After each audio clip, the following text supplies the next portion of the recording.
আসসালামু আলাইকুম। আমার স্ক্রিনে যে মাওলানা সাহেবের ছবিগুলো এবং ভিডিওগুলো দেখছেন, উনি কিন্তু বাংলাদেশে আসছে।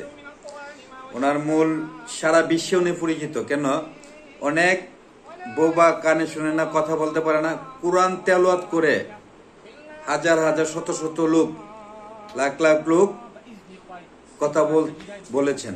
এই কোরআন তেলাওয়াত করে ফু দিয়ে এই কোরআনের এত পাওয়ার আল্লাহ পাক রব্বুল আলামিন দিয়েছেন।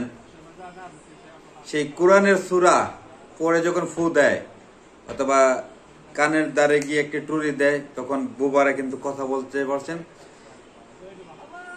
বিভিন্ন খ্রিস্টান ধর্মের বিভিন্ন ধর্মীরা কিন্তু হুজুরের এই কোরআনের তেলাওয়াত দেখে অনেক ইসলাম ধর্ম গ্রহণ করেছেন। সরাসরি কোরআন থেকে আয়াত যে আল্লাহ নাজিল করেছেন, সেই আয়াত তেলাওয়াত করে কিন্তু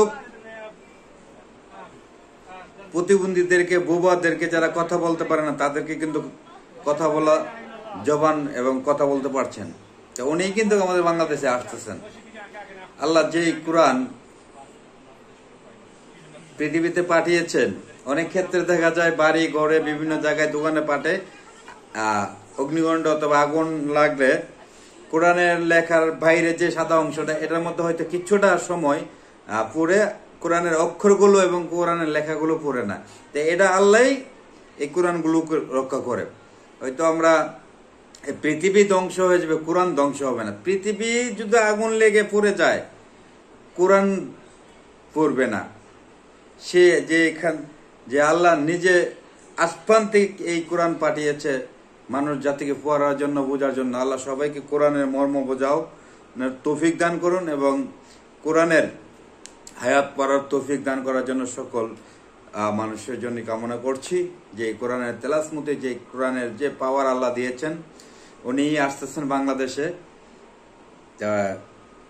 হয়তো ওনার দ্বারাতে অনেক মানুষ বেধর্মী হয়তো বা কোরআন, আগে কিন্তু দেখা যায় এই কোরআন শরীফের বিভিন্ন ক্ষেত্রে যারা কোরআনের প্রতি ধারণা নেই, হয়তো অনেক বৈজ্ঞানিকরা অথবা বড় বড় যারা গবেষণা করে, তারা কিন্তু অবশ্যই কোরআনের তেলাওয়াত ক্ষমতা দেখতে পায়। কোরআনের যা আছে পূর্বে আস্তে আস্তে আমাদের বহু নবী, যে নবীর আমলে বলে গিয়েছেন, সেগুলো কিন্তু বাস্তব হচ্ছে। তো এই কোরআনের তেলাওয়াত দেখে অনেক খ্রিস্টান পরিবার যখন তার ছেলে, তার মেয়ে যখন বোবা, কথা বলতে পারতেছে না, বিয়ের উপযুক্ত হয়ে গেছে, ওনার কাছে আসার পরে যখন কোরআন থেকে সূরা পড়ে তেলাওয়াত করে যখন ফু দেয় অথবা কানের দ্বারা তুলে দেয়, প্রথমেই ডাকটা দেয় আল্লাহ, যিনি সৃষ্টি করেছেন ওনাকে ডাকটা দেয়। তখন কিন্তু সঙ্গে সঙ্গে হাজার হাজার পরিবার, তার ছেলে মেয়ে যখন কথা বলতে পেরেছে, সাথে সাথে ওইখানে ইসলাম ধর্ম গ্রহণ করেছে। মাশাআল্লাহ, আল্লাহ কি সৃষ্টি করেছেন! আর যা সৃষ্টি করে এই পৃথিবীতে পাঠিয়েছে, হয়তো এই জিনিসটার আমরা জেনে না জেনে অনেকেই মর্ম দিতে পারি না। সেই কোরআন তেলাওয়াত অথবা কোরআনের পাওয়ার, আল্লাহ যে পাওয়ার দিয়েছে, সেই পাওয়ার কোরআনের তেলাওয়াতের সূরা পড়ে তার কানের দ্বারে অথবা দুইটা তুড়ি দেয় অথবা একটা ফু দেয়, দেওয়ার পরে কিন্তু এই বোবা লোকটা কথা বলতে পারে। মাশাআল্লাহ, ইয়া আল্লাহ, এই কোরআন পড়ার তৌফিক আমার আত্মীয় স্বজন এবং সকল মুসলমান জাতিকে কোরআন মুখস্থ করার তৌফিক দান করুন। সবাই ভালো থাকবেন।